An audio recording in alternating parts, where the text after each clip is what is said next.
Salutations mes chers, je suis Crillon du service magnétique. Je viens à vous avec amour. Il n'y a pas d'instruction ici sur ce qu'il faut faire ou ce qu'il faudrait faire, mais une invitation à vous détendre et à considérer qu'il y a peut-être quelque chose de plus grand que tout ce qu'on vous a dit.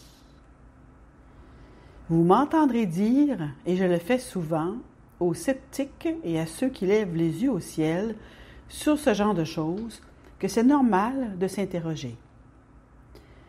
Mais est-ce que votre intellect vous dit que vous ne savez pas tout ou que vous savez tout ce qui existe?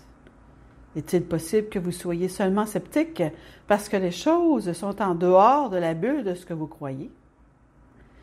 Est-il possible qu'il y ait quelque chose de plus? Et si vous reconnaissez cette possibilité, alors vous êtes au bon endroit. Et ce quelque chose de plus n'annule pas les choses que vous connaissez. Il les améliore. Si vous êtes attiré par la bienveillance, la gentillesse, si vous aimez vous détendre dans les bras de celui que vous appelez le Créateur, l'Esprit, certains l'appellent Dieu, si vous êtes de ceux qui aiment méditer peut-être, se détendre, sourire et savoir que quelque chose de bien plus grand est à l'œuvre sur cette planète, si vous êtes de ceux-là qui ont le sentiment d'en faire partie, alors, je vous dis, vous êtes au bon endroit. Et cet endroit est celui où nous nous réunissons et où nous discutons de certaines des choses qui se déroulent sur cette magnifique terre. Et l'une de ces choses est le changement. Au cours des derniers mois, je vous ai donné des canalisations à thème, plusieurs semaines, chaque fois. Généralement, chaque mois contient 4 canalisations sur un certain sujet, un certain thème. Je ne le fais pas toujours, mais ce mois-ci est l'un de ces mois. Pour ceux qui sont connectés et qui ne sont pas membres de cette diffusion particulière, ces canalisations, toutes les 4, sont gratuites et seront disponibles gratuitement à une période donnée, donc vous serez en mesure d'entendre ces choses de toute façon. Il y a 4 attributs du changement que je souhaite montrer et expliquer. Oh, il y en a plus que 4, mais les 4 que j'ai choisis sont ceux qui sont peut-être les plus en rapport avec notre époque et ceux que je souhaite présenter. Certains ne les ont pas entendus. Certains sont surprenants, certains sont très controversés. Mais commençons par nous demander si un changement réel se produit. Est-il possible, je vous le demande, que toute cette idée de nouvelle énergie sur la Terre ait été prédite par les prophètes, par les anciens et par les indigènes? Et c'est à ce moment-là que tout était censé de se produire? Ou est-ce que quelque chose que seuls ceux du nouvel âge ont décidé de vous donner? Il y a une quantité massive de preuves, mes chers, de la part de ceux qui ont vécu très longtemps, des anciens, des écrits, de ceux qui représentent les anciens et les écrits. Il y a une énorme quantité d'informations qui disent que vous êtes dans un temps spécial, particulier. Nous pourrions commencer par la plus populaire d'entre elles, dans les Écritures avec lesquelles tant d'entre vous ont grandi, dans cette culture-là, dans laquelle vit entre autres mon partenaire aux États-Unis, dans cette culture particulière depuis la naissance ou presque, si vous êtes allé à l'Église, alors vous l'avez entendu. La plupart d'entre vous savaient que quelque chose allait se produire en l'an 2000 ou aux alentours, ou au moins dans ce changement millénaire. Il y avait quelque chose. Et cela disait qu'il y aurait quelque chose. Mon partenaire a grandi et on lui a dit que c'était quelque chose de bon, mais aussi de mauvais. La bonne nouvelle, c'est que ce serait une énergie toute nouvelle, remplie d'émerveillement et de splendeur. La mauvaise nouvelle, c'est qu'il fallait faire certaines choses pour y survivre.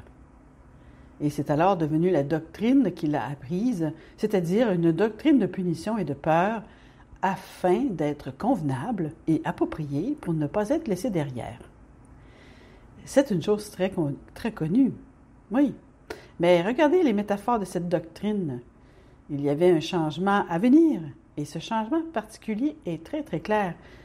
Quelque chose allait se produire au moment du millénaire ou dans les années qui suivaient. Et voici ce que je veux vous montrer. Cette information particulière n'est pas unique dans sa présentation, mais elle est beaucoup améliorée et avec plus de détails par ceux qui vous ont donné les cycles. Voici ce que je veux montrer et raconter dans cette canalisation particulière et dont vous n'êtes peut-être pas conscient. Vous vous tenez ici, dans cette époque moderne, avec toute votre technologie, et l'une des choses que vous pouvez ou ne pouvez pas réaliser, c'est que la technologie n'est avec vous que depuis quelques décennies. Oui, juste quelques décennies. La capacité de voir la météo comme vous la voyez, de la prédire et de la connaître, cela n'existe que depuis peu de temps. Et donc, s'il y avait des cycles, même peut-être dans le domaine météorologique, qui étaient peut-être des cycles de 2 ou de 300 ans, vous n'en seriez pas conscient, à moins que vous ne regardiez les enregistrements qui ont été conservés manuellement par les Autochtones il y a 2 ou 300 ans. Et si vous le faisiez, vous verriez quelque chose de surprenant. Prenons l'exemple de l'un de ces peuples, peut-être le plus populaire, et regardons de plus près ceux des Mayas. Leurs enregistrements étaient des enregistrements des étoiles et il y avait des formules et ils étaient en fait très bons en mathématiques et ils gardaient la trace des cycles. Et ce qu'ils ont vu venir était au-delà de la plupart de ceux qui ont regardé les étoiles. Ils ont vu quelque chose de vraiment étonnant, l'oscillation de la Terre. Ceux qui regardaient les étoiles, qui enregistraient les étoiles dans leurs observations, ont pu voir des enregistrements et des traces de mouvement des étoiles qui indiqueraient que cette planète a une oscillation de 26 000 ans et ils l'ont écrit. Et ils ont indiqué le début et la fin de cette oscillation. En d'autres termes, d'après ces points d'appui à partir desquels elle est mesurée, vous êtes sur le point d'en avoir une, ont-ils dit. C'était pour bientôt, ont-ils dit, et c'était 2012. Maintenant, vous savez ce qu'est 2012, si je ne l'avais pas dit auparavant, en passant. Ils ont également dit que ce serait une époque différente, si différente qu'il devrait y avoir un autre calendrier. Celui qu'ils avaient n'était bon que pour 5000 ans, et il s'arrêtait en fait à 5200 ans. Mais il allait l'arrêter. Il allait s'arrêter, pardon. Et ils ont dû en mettre un autre sur le mur, si vous voulez. C'est ce que vous dites, parce que cela représentait un temps après l'oscillation où cette même oscillation recommençait. Et à ce moment-là, ils ont dit dans leur prophétie qu'un changement se produirait dans la conscience humaine. Cela vient des Mayas, cela vient des ancêtres et de leurs ancêtres de ce groupe indigène. Le saviez-vous? Donc, même la Sainte Bible que vous avez lue contient une métaphore de cette même chose. Quelque chose allait se produire dans le nouveau millénaire.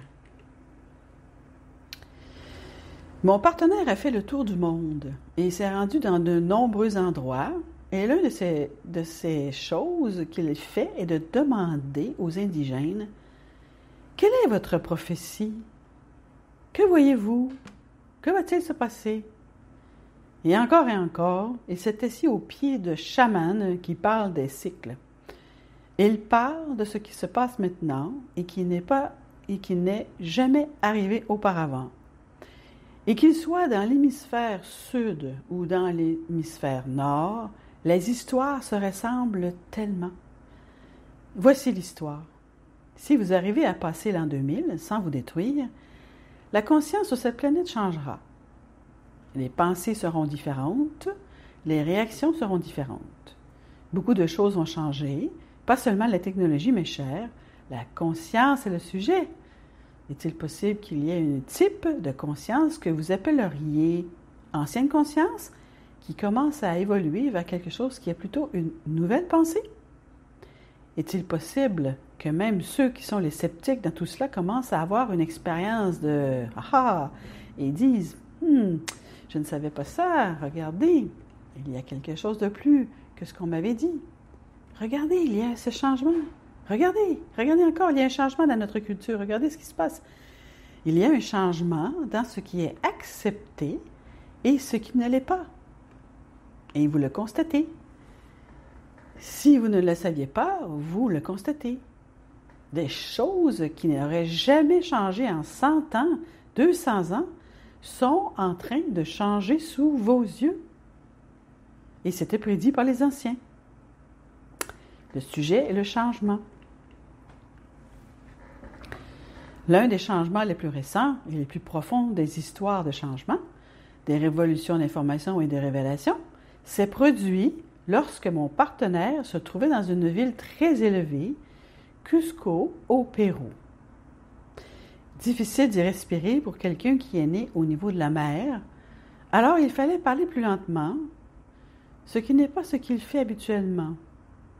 Et il s'est assis au pied du chaman, le chaman de la tribu des Cueros, un des nombreux chamans et des nombreuses tribus des Cueros. Les Cueros sont au Pérou depuis 1000 ans ou plus, et ils ont aussi observé les étoiles. Ils ont aussi eu leur prophétie. Ils parlent une langue qui est seulement la leur, et il a écouté le chaman parler.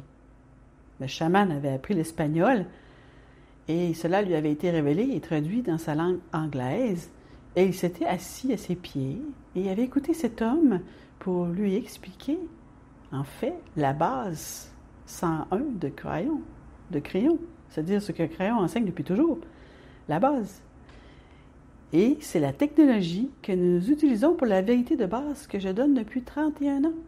Et voici ce qu'il a dit. Il y a des niveaux de conscience disponibles pour toute l'humanité. Et il a dit que les cycles commençaient à se produire sur cette planète et que c'était le début de l'un d'eux. Il a fait allusion à un retour de la sagesse des ancêtres jusque dans la terre de la terre. Il a fait allusion à de vastes changements parce que c'était le temps et le cycle qu'il avait étudié et qu'il connaissait et que ses grands-pères avaient étudié et il savait qu'ils étaient en cours. Il a dit que nous sommes en ce moment dans l'un des plus grands cycles de tous. Cela vient de l'hémisphère sud du maître Cuero, chaman au Pérou. Cuero. Q-E-R-O. C'est la même histoire que vous avez entendue au Mexique de la part des Mayas. C'est la même histoire que je vous ai racontée tant et tant de fois depuis que j'ai commencé. C'est la même histoire que dans vos écritures. Les métaphores sont toutes là. Vous êtes dans une période de changement extraordinaire, incroyable, et vous l'avez fait si vous avez noté. Il n'y a pas eu de guerre mondiale comme certains l'avaient prédit. Toutes ces prédictions de l'ancienne énergie, les craignez-vous encore, même si l'ancienne énergie a disparu? Continuez-vous à feuilleter des pages, à chercher des prophéties pour avoir peur de ce qui va arriver? Ou êtes-vous conscient d'être passé sur une autre voie de la réalité? Et ce changement est difficile pour certains et radieux pour d'autres. La conscience de l'humanité commence à évoluer et cela va créer quelques problèmes. Nous en parlerons, ainsi que de certains autres changements lors des prochaines réunions. Je suis Crillon, amoureux de l'humanité. Et il en est ainsi, c'est ainsi.